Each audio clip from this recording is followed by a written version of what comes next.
Okay से आप लोग, मैं आशा करता हूँ आप लोग बहुत अच्छे होंगे। चलिए आज हम लोग सीखने वाले हैं, समीकरण को हल करेंगे प्रतिस्थापन विधि से। चलिए कैसे हल करते हैं सीखते हैं। सबसे पहले देखिए यहाँ पे हम प्रतिस्थापन विधि से समीकरण को हल करेंगे, ठीक है। उसके बाद देखिए सबसे पहले हम समीकरण ले चुके हैं, अपने मन से समीकरण ले लिया। x + y = 16 समीकरण 1, x - y = समीकरण 2, x - y = 2 समीकरण 2। चलिए सबसे पहले देखते हैं इस समीकरण को हल करते हैं। हम चलेंगे समीकरण 1 से चलने पर, समीकरण 1 से चलने पर। चलिए समीकरण 1 से चलते हैं तो x + में y = 16। अगर हम इसमें x का मान निकालते हैं तो क्या हो जाएगा, 16 इस साइड बराबर की साइड प्लस में, बराबर की उस साइड जाएगा तो माइनस में हो जाएगा। तो 16 माइनस के क्या हो जाएगा, 16 माइनस के y। तो इस समीकरण 3 हो गया, समीकरण 3 हो गया। उसके बाद देखिए क्या करेंगे, सबसे पहले इसी समीकरण को समीकरण 2 में, यानी समीकरण 2 में समीकरण 2 में x का मान रखने पर, समीकरण 2 में x का मान रखने पर, आप समीकरण किसी भी समीकरण 1 में भी रख सकते हैं, समीकरण 2 में भी रख सकते हैं। तो समीकरण 2 में ही रख दिए। चलिए उसके बाद समीकरण 1 देखिए, समीकरण 2 क्या है, तो x - के y बराबर में 2 है। उसके बाद x के जगह पर देखिए x का मान निकला है यहाँ पे, तो x की जगह पर क्या रखेंगे, तो x की जगह पर रख देते हैं हम लोग 16 - के y बराबर में 2, ये हो गया।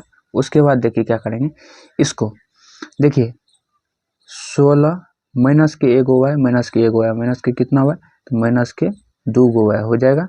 उसके बाद देखिए बराबर में 2।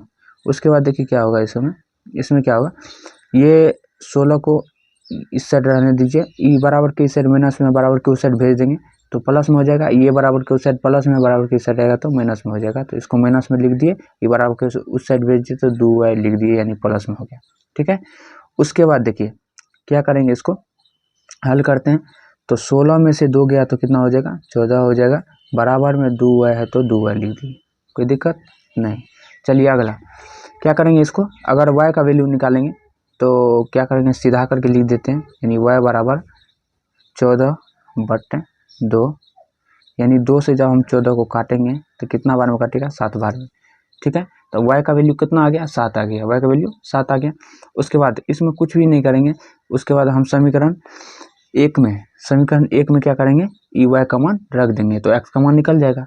तो समीकरण 2 में, समीकरण 1 ही में रख देते हैं, समीकरण 1 में y का मान रखने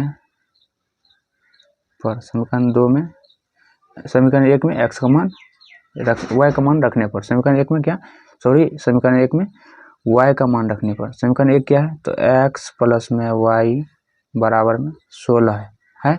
उसके बाद देखिए क्या करेंगे, तो देखिए y का मान कितना निकला है, तो x रहने दीजिए, प्लस है तो प्लस, y की जगह पे 7 दे सकते हैं, बराबर में 16 है ना। उसके बाद देखिए क्या करेंगे, देखिए अगर हम x का मान निकालते हैं तो इस साइड बराबर के इस साइड देखिए प्लस में है 7, बराबर के उस साइड भेजेंगे तो कौन चीज़ में हो जाएगा, माइनस में हो जाएगा। तो हमारा देखिए 16 में से 7 गया तो 9 हो जाएगा, यानी हमारा देखिए x का भी मान निकल गया और y का मान निकल गया। तो x का मान कितना निकला, x का मान निकला 9 और y का मान कितना निकला, 7 निकला, y का मान 7। तो यही क्या हो गया, मेरा आंसर हो गया, ठीक है। तो हम आशा करते हैं आप लोग समझ गए होंगे। मिलते हैं नेक्स्ट वीडियो में, तब तक के लिए जय हिंद।